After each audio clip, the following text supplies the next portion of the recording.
When these massive AI models are running, Yeah. whether you're training the next big thing or just serving billions of queries a day, there's this really simple question that every company has to ask itself. Are we trying to be the fastest? Or are we just trying to be the cheapest? Because right now, Google is very clearly choosing to be the cheapest.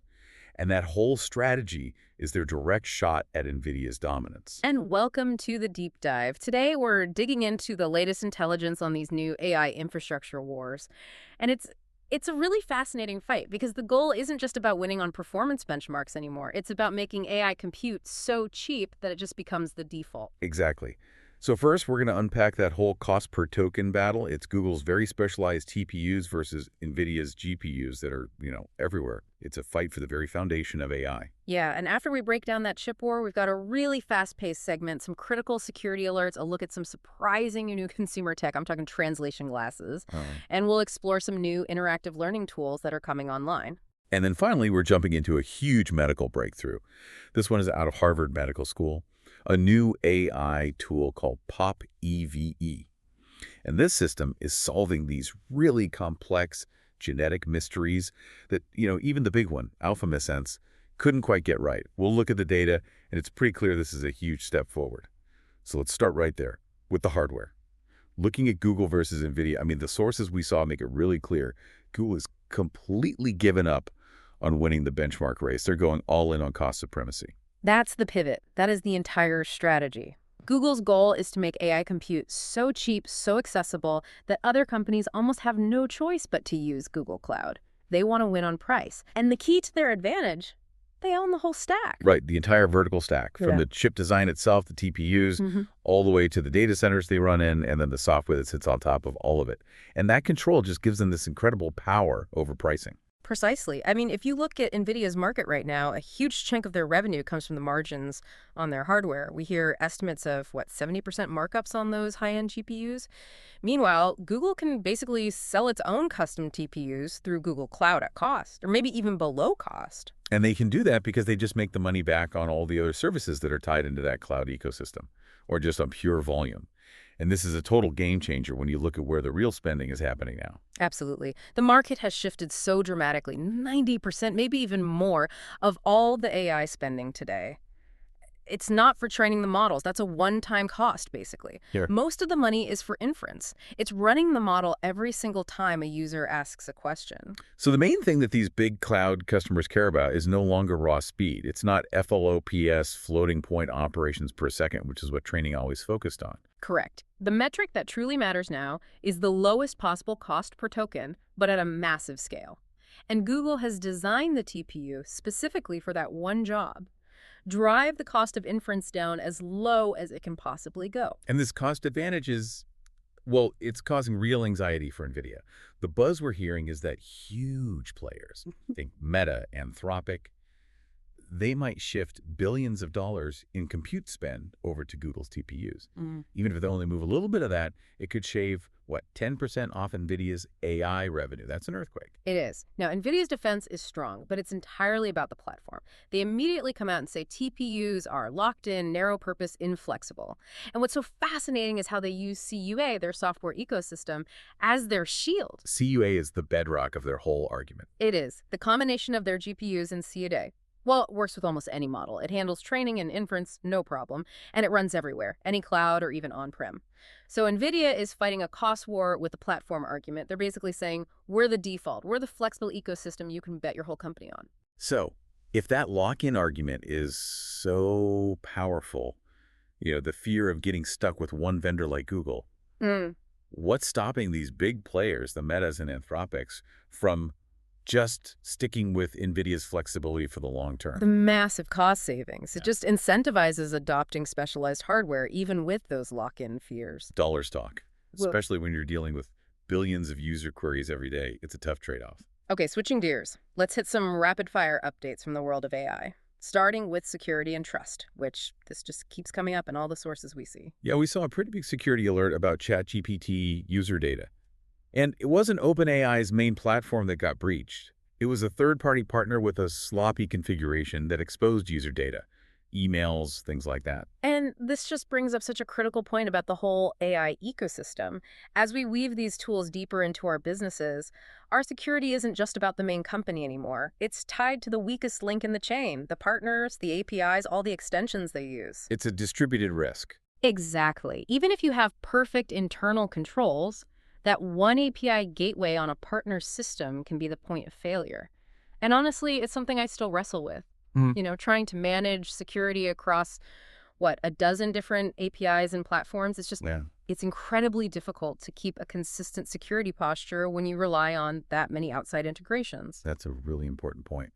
Meanwhile, this whole idea of trust is being tested by the tech itself. We all saw those Thanksgiving photos of Elon Musk and Mark Zuckerberg that just went everywhere. Oh, they were so convincing, but verified later as totally fake. Made by a tool called Nano Banana Pro. It just goes to show you how easy it's becoming to create really high-quality, convincing misinformation. Deepfakes are here. On a more positive note, the tools for learning are getting way more interactive. I'm really excited about this. Gemini just rolled out these new interactive diagrams. And this is where the tech goes beyond just being like an audio textbook. If you're looking at a complex system, like a diagram of a cell or the digestive system, you can now tap on any specific part of it. And you instantly get a definition, a deep explanation, all the context just for that one little piece. It's like having a dynamic tutor for any complex image you see. And we're also seeing AI pop up in some surprising consumer hardware. Alibaba just dropped some AI glasses that are surprisingly cheap. They look pretty much like normal glasses, but they can scan prices and translate speech in real time as you're walking around. A practical use case. Finally. And then on the pure ambition side of things, Yeah. IBM is launching a $500 million fund. And it's focused specifically on AI and quantum breakthroughs. Their goal is not small. They're aiming for a fault-tolerant quantum computer by 2029. Wait, by 2029? Whoa. I mean, imagine scaling that. In just 4 years. Fault-tolerant compute power at that level. That changes, it changes everything. Every industry, from material science to finance. It changes what's even possible. Before we move on to genetics, we did see some really useful career advice from an ex-Meta director about how to break into the AI field. So beyond the usual talk about getting a PhD, what was the most valuable takeaway you saw from those tips? Practical experience. Solving real-world problems is way more critical than just having advanced degrees. That makes sense. Okay, so moving from compute and careers, let's jump into a genuine breakthrough in medicine. We're talking genetics. And the huge challenge of finding that one critical disease signal inside all of the harmless genetic noise. Right. So DeepMind's AlphaMissense made huge headlines for flagging potentially harmful DNA mutations, but just flagging a mutation. That's only the first step. The really hard part is figuring out which of those mutations actually causes a disease and which ones are just, common variations that don't do anything, the background noise. And that difference, the signal versus the noise, that's exactly where this new AI from Harvard Medical School, popEVE, is just proving to be incredible. popEVE's accuracy really comes down to its method. It doesn't just look at human DNA. First, it analyzes mutation patterns across hundreds of thousands of different species. That gives it this massive evolutionary context. It's like checking a variant against the master blueprint for all of life, not just the latest human version. So it's basically asking, how important has this gene been over millions of years? If it's essential for a frog and a fish, it's probably pretty important for a human too. Precisely. And then it calibrates those evolutionary predictions against these huge databases of healthy human genomes. Just to double-check if a variant is actually common in people who don't have the disease, the result is a much, much more reliable ranking system for doctors. And the numbers here are just dramatic. popEVE cuts false positives by over 75% compared to AlphaMissense. That is a huge improvement in clarity for a diagnosis. Think about what that means for a patient. AlphaMissense flagged 44% of healthy people as having harmful genetic variants. That creates so much unnecessary anxiety and confusion. popEVE, after it gets rid of all those false alarms, only flags 11%. That reduction in noise is life-changing. And this is where the real-world impact is just stunning. Researchers ran popEVE on the data from 31,000 undiagnosed children, all with severe developmental issues. These were cases that had stumped doctors for years. The results were immediate. I mean, just incredible. popEVE solved 1 out of every 3 cases that had previously been unexplained. And it wasn't just confirming things we already knew. It flagged over 120 new genes that had never been linked to a human disease before. And get this, At least 24 of those have already been independently verified by other research teams. That's massive validation. It proves this AI is moving from just being an identifier to a real diagnostic discovery tool. It's actually accelerating research.